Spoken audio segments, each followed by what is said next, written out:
اعوذ باللہ السمیع العلیم من الشیطان اللعین الرجیم بسم اللہ الرحمن الرحیم الحمد للہ الملک الحق المبین المتصاغر لعظمتہ جبابرة الطاغین المتخاذع لکبریائہ عقدات المتمردین المعترف بربوبیتہ سائر الخلق اجمعین والصلاة والسلام والتحیۃ والاکرام علی اشرف النبیین وخاتم المرسلین سیدنا و مولانا ابی القاسم محمد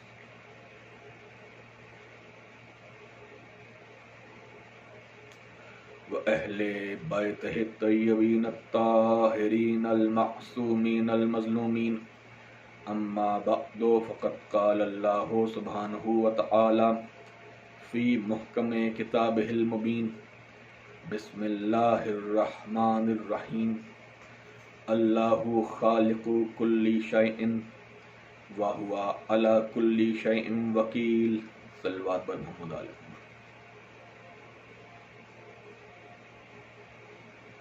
عزیزان محترم، سن 1442 ہجری کے اس ماہ رمضان المبارک میں ایک مرتبہ پھر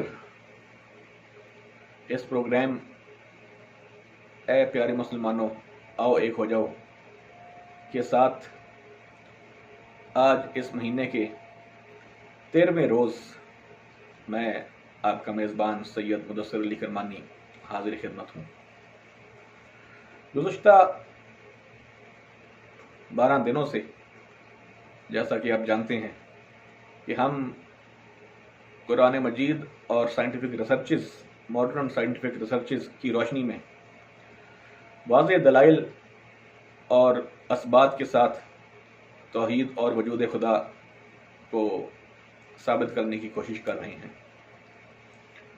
اور گزشتہ 2 دنوں سے جیسا کہ آپ نے سنا کہ ہم اس عشرے میں، یہ جو دوسرا عشرہ رمضان المبارک کا چل رہا ہے، جسے عشرہ مغفرت بھی کہتے ہیں، عشرہ ثانی، اس عشرے میں ہم نے یہ ارادہ کیا کہ توحید اور وجود خدا کے اسبات اور دلائل کی فراہمی کے ساتھ ساتھ ہم کچھ اور مسلمات اسلامی اور عقائد دین اور ایمانیات کے اوپر بھی اس کے ساتھ ساتھ گفتگو کریں. اور جیسا کہ آپ نے دیکھا کہ 11 رمضان المبارک کی تقریر میں ہم نے توحید اور وجود خدا کے ساتھ ساتھ قیامت کا بھی ذکر کیا کہ قرآن مجید میں اللہ نے کس طرح قیامت کا ذکر فرما کر اپنی توحید اور اپنے وجود پر دلیل پیش کی ہے. اسی طرح کل کی تقریر میں بھی آپ نے دیکھا کہ ہم نے قرآن مجید کے اندر توحید اور وجود خدا کے حوالے سے کچھ ایسی مثالیں آپ کے سامنے پیش کی کہ جن سے توحید اور وجود خدا تو ثابت ہوتا ہی ہے، اس کے ساتھ ساتھ یہ بھی ثابت ہوا کہ قرآن مجید ایک زندہ معجزہ ہے. کیونکہ میں نے جو بائیو کیمسٹری کی ریسرچز کل پیش کی، اس حوالے سے یہ معلوم ہوا کہ کس طرح آج کل کی ماڈرن سائنٹیفک ریسرچز قرآن مجید کے سامنے لاجواب ہو جاتی ہیں. اور اس طریقے سے ہم اس نتیجے پر پہنچتے ہیں کہ پوری کائنات میں کوئی علم قرآن مجید کا مقابلہ نہیں کر سکتا. آج ہم ایک مرتبہ پھر توحید اور وجود خدا کے ساتھ اس بات کو بھی ثابت کرنے کی کوشش کریں گے کہ کس طرح قرآن مجید ایک زندہ معجزہ ہے اور تمام عالمین پر حجت ہے۔ اس حوالے سے آپ حضرات کی خدمت میں جو آیہ مبارکہ میں نے پیش کی ہے اس کا تعلق قرآن مجید کی سورہ زمر سے ہے۔ سورہ زمر قرآن مجید کا 39واں سورہ ہے، اور اس کی وہ آیت کہ جس کی تلاوت کرنے کا شرف حاصل کیا گیا اس کا نشان 62 ہے۔ تو سورہ زمر یعنی 39واں سورہ 39 سورہ، اور اس کی 62ویں آیت میں یعنی 62 آیت میں، آیت نمبر 62 میں پروردگار عالم نے نہایت ہی شان کے ساتھ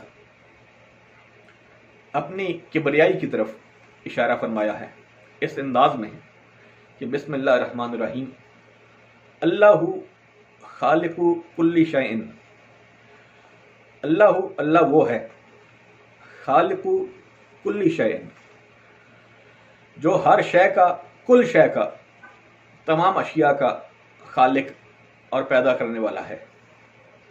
اب چونکہ گزشتہ تقاریر میں بھی اور ابھی ایک مرتبہ پھر میں کل شے کا ترجمہ کر چکا ہوں، تو اب میں آگے جتنی مرتبہ یہ لفظ آئے گا تو میں اس کا ترجمہ نہیں کروں گا، میں اس کی جگہ بجائے اس کی کہ ترجمہ کروں میں کل شے ایز اٹ از یوز کروں گا۔ اس کی ایک خاص وجہ ہے، اللہ خالق کل شیء، کل شیء کا مطلب ہر شے، تمام اشیاء، ہر چیز۔ اللہ خالق کل شیء، اللہ وہ ہے جو ہر شے کا خالق ہے، کل شے کا خالق ہے۔ تو اب میں ترجمہ نہیں کروں گا، اس کی ایک خاص وجہ ہے، اب سنیے۔ اللہ خالق کل شیء، اللہ وہ ہے جو کل شے کا خالق ہے۔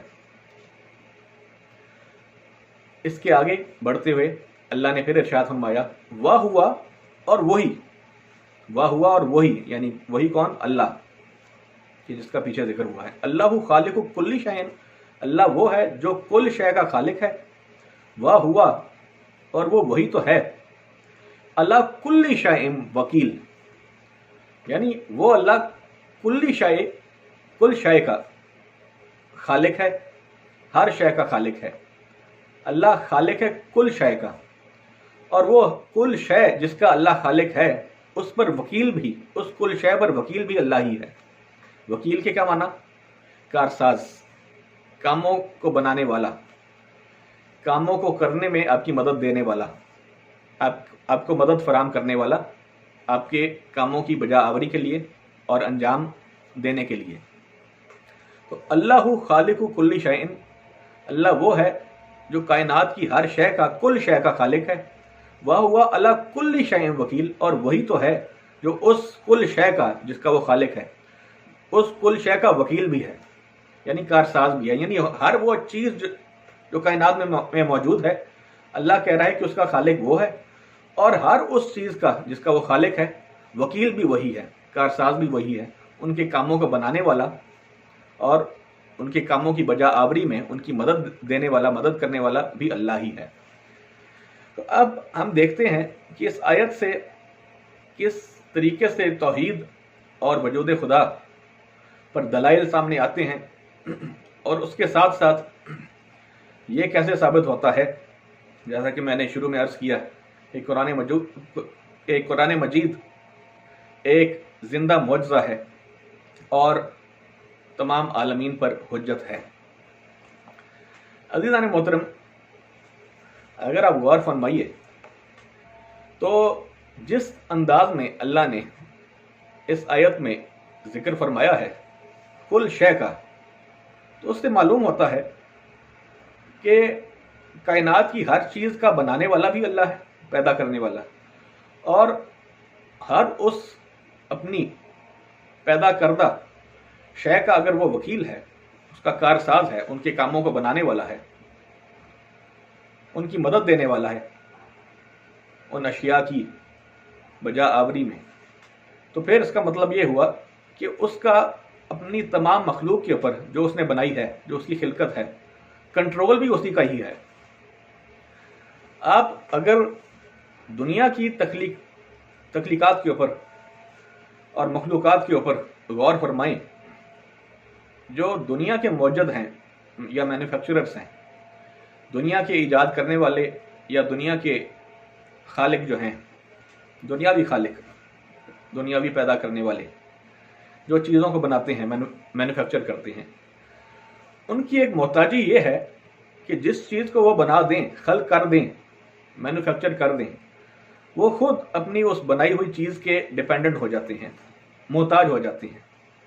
مثال کے طور پر اگر کسی شخص نے کوئی آتشی اسلحہ بنایا ہے، کوئی بندوق، کوئی رائفل، کوئی پسٹل، کوئی گن تخلیق کی ہے، تو کیا اس میں یہ صلاحیت ہے کہ اگر وہ گن خدا نخواستہ اس کی طرف کر کے فائر کی جائے تو وہ اس سے بچ جائے اور اسے اس گن کے چلنے کی وجہ سے، بندوق کی چلنے کی وجہ سے نقصان نہ پہنچے؟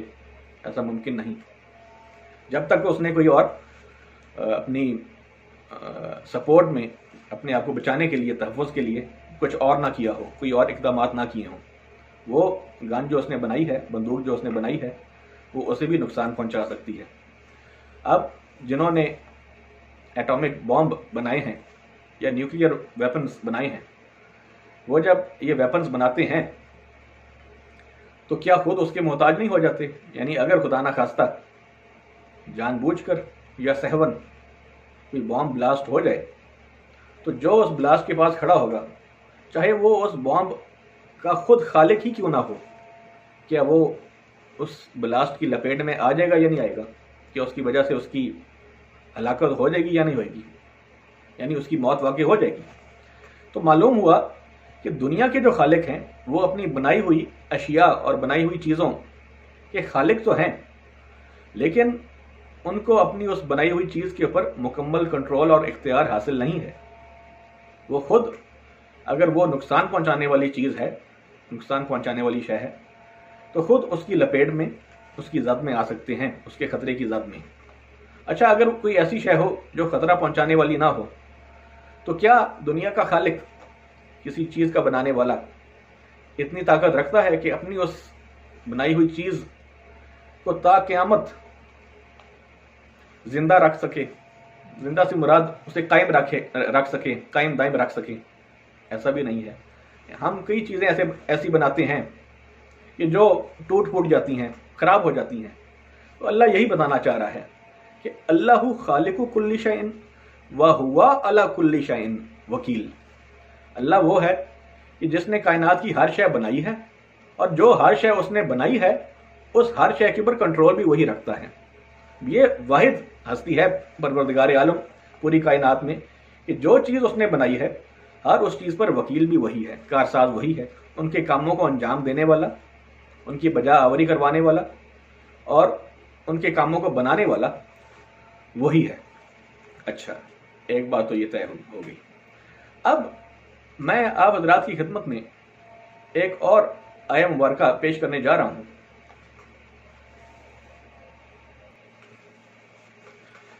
تو عزیزان محترم، یہ جو آیت آپ حضرات کی خدمت میں پیش کی میں نے، اس کے اندر جو دو لفظ استعمال ہوئے، ایک خالق اور ایک وکیل، ان دو الفاظ کے اندر راز یہ ہے کہ یعنی اللہ بتانا یہ چاہ رہا ہے کہ وہ ان بنانے والوں میں سے نہیں کہ جو خود اپنی چیز کو بنانے کے بعد اپنی اس بنائی ہوئی چیز کے محتاج ہو جائیں۔ یعنی وہ اپنی بنائی ہوئی چیزوں کے اوپر کنٹرول بھی پوری طور پر رکھتا ہے، چیزیں اس کی کنٹرول میں ہیں، اس کی بنائی ہوئی، وہ اپنی اشیاء کا محتاج نہیں ہے۔ اس حوالے سے پروردگار عالم نے ایک مرتبہ پھر ارشاد فرمایا، سورہ زمر 39واں سورہ اور اس کی 5ویں آیت، سورہ نمبر 39 اور آیت نمبر 5 ارشاد فرمایا، خلق السماوات والارض بالحق، کہ وہ وہی تو ہے کہ جس نے پیدا کیا، خلقہ اس نے پیدا کیا، خلق السماوات والارض بالحق، کہ در حقیقت اسی نے ہی آسمانوں اور زمین کو پیدا کیا ہے۔ پیچھے ذکر کیا خالق کل شیء، وہ ہر شے کا، کل شے کا خالق ہے. جب کل شے کہہ دے تو اس میں سے کوئی چیز باہر نہیں آ سکتی. اب ہر شے کا وہ خالق ہے. اب وہ بتا رہا ہے کہ وہ کس کس شے کا خالق ہے. خلق السماوات والارض بالحق، کہ وہی تو ہے، اسی نے پیدا کیا آسمانوں اور زمین کو. در حقیقت اسی نے پیدا کیا. اور کیا کیا اس نے؟ آسمانوں اور زمین کو پیدا کرنے کے بعد، اب پچھلی آیت میں کہا تھا کہ پیدا بھی اس نے کیا اور ان پر کنٹرول بھی وہی رکھتا ہے. اب وہی ترتیب یہاں پر ہے، الفاظ صرف مختلف ہیں. ارشاد فرما رہا ہے کہ اسی نے ہی پیدا کیا ہے آسمانوں اور زمین کو. پھر ارشاد فرمایا خلق السماوات والارض بالحق یکور اللیل علی النہار ویکور النہار علی اللیل. کیا مطلب؟ کہ وہی تو ہے کہ جو دن کے اوپر رات کو لے کر آتا ہے، یعنی دن کے بعد رات لے کر آتا ہے، اور وہی ہے جو رات کے اوپر دن کو لے کر آتا ہے. یعنی دن کو رات سے تبدیل کرتا ہے اور رات کو دن سے ایکسچینج اور تبدیل کرتا ہے. اگر آپ اب غور فرمائیے کہ آیت میں شروع میں کہا کہ آسمانوں اور زمین کا پیدا کرنے والا اور خالق وہی ہے اللہ، در حقیقت وہی ہے. اور اس خلقت آسمانوں اور زمین کے بعد فوری طور پر کنٹرول بتا رہا ہے آسمان اور زمین کے اوپر. وہ کنٹرول کس انداز میں بتا رہا ہے؟ ایک اگر غور فرمائیے تو یہاں سے اب قرآن مجید معجزہ ثابت ہونے لگا ہے. اگر آپ غور فرمائیے، یعنی آسمان اور زمین کا خالق وہ ہے در حقیقت، پہلے جملے میں ارشاد فرمایا. اور اس کے بعد کنٹرول بتانے کے لیے کہہ رہا ہے کہ وہی ہے کہ جو دن کو رات سے تبدیل کرتا ہے اور رات کو دن سے تبدیل کرتا ہے. دیکھیے یہ آیت قرآن مجید میں نازل ہوئی ہے 1400 سال پہلے. سب جانتے ہیں کہ قرآن مجید 1400 سال پرانی کتاب ہے. اور یہ بات آج سے 250 سال پہلے، 200 سے 300 سال قبل، دو بہت بڑے سائنسدانوں نے اس کے اوپر کام کیا جن کا نام سر آئزک نیوٹن تھا، اور ان سے پہلے سر گیلیلو، وہ بھی بہت بڑے سائنسدان تھے. انہوں نے آسمان اور زمین کے اوپر ریسرچ کی اور خاص طور پر سورج اور چاند کی موومنٹس کے اوپر ریسرچز کی، اور یہ دیکھا کہ یہ دن اور رات کیسے تبدیل ہوتے ہیں. یہ آج سے 250 سال قبل. اور اللہ 1400 سال پہلے اس آیت کے ذریعے بتا رہا ہے کہ آسمان اور زمین کا جو خالق ہے، بتانے کے لیے کہ اس کا کنٹرول آسمان اور زمین پر ہے، یہ بتانے کے لیے اس نے کہا کہ وہ دن کو رات سے اور رات کو دن سے تبدیل کرتا ہے. تو ان دو جملوں کے اندر آپس کے اندر جوڑ کیا ہے، توازن کیا ہے؟ یعنی خلقت آسمان اور خلقت زمین کا اس دوسرے جملے کے ساتھ کیا تعلق تھا؟ یعنی ہو سکتا ہے اس زمانے میں 1400 سال پہلے لوگ سوچتے ہوں کہ اللہ نے کہا ہے کہ آسمان اور زمین کو اس نے پیدا کیا، آسمان اور زمین. اب دن کا رات اور رات کا دن میں تبدیل ہونا، اس کا آسمان اور زمین کی خلقت سے کیا تعلق ہے؟ تو تعلق عزیزان محترم، جب سائنس نے، گیلیلو نے اور آئزک نیوٹن نے یہ ثابت کیا کہ یہ جو دن رات سے اور رات دن سے تبدیل ہوتا ہے، یہ اس لیے ہوتا ہے کہ زمین گردش کر رہی ہے، زمین گردش میں ہے. چونکہ وہ گردش میں ہے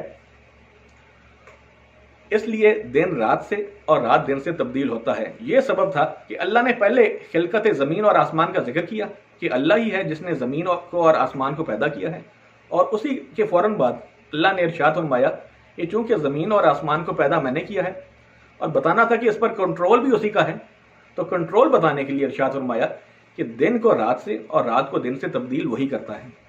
تو آیت کے آغاز میں اللہ نے کہا کہ اللہ پیدا کرنے والا ہے آسمانوں اور زمین کو، اور اب بتانا تھا کہ آسمانوں اور زمین پر کنٹرول بھی اس کا ہے، ان کی موومنٹ کو، ان کی کارسازی کو وہی دیکھ رہا ہے، وہی کنٹرول کیے ہوئے ہیں، ان کے کاموں کو بنانے والا، انجام دینے والا وہی ہے. تو وہ بتانے کے لیے ارشاد فرمایا کہ وہی ہے جو دن کو رات سے اور رات کو دن سے تبدیل کر رہا ہے، تاکہ لوگوں کو یہ اشارہ مل سکے اس آیت سے کہ اس آیت میں یہ جو لفظ استعمال ہوئے ہیں کہ دن رات سے اور رات دن سے تبدیل ہو رہے ہیں، اس کی وجہ یہ ہے کہ اللہ خالق ہے زمین اور آسمان کا، کہ لوگوں کو اشارہ مل سکے کہ دن کا رات سے اور رات کا دن سے تبدیل ہونے کا تعلق زمین اور آسمان کی خلقت سے ہے۔ یہ اشارہ 1400 سال پہلے اللہ نے دیا، اور پھر بعد میں آج سے 200-300 سال قبل سائنس نے یہ ثابت کیا کہ واقعی دن رات سے اور رات دن سے تبدیل اس لیے ہوتا ہے کہ زمین گردش میں ہے۔ تو اللہ نے پہلے یہ اشارہ دے دیا، یعنی اس سے اللہ کا کنٹرول بھی معلوم ہوا، اتھارٹی معلوم ہوئی، اس کی توحید اور وجود کے اوپر بھی دلیل مل گئی یہاں سے، اور ساتھ ساتھ یہ بھی ثابت ہوا کہ قرآن پوری کائنات پر، عالمین پر حجت ہے، آج تک حجت ہے اور ایک زندہ معجزہ ہے۔ یعنی جو بات آج سے 200 سال قبل سائنس نے دریافت کی، قرآن مجید نے اس کی طرف آج سے 1400 سال پہلے اشارہ دیا۔ وآخر الدعوانا ان الحمدللہ رب العالمین۔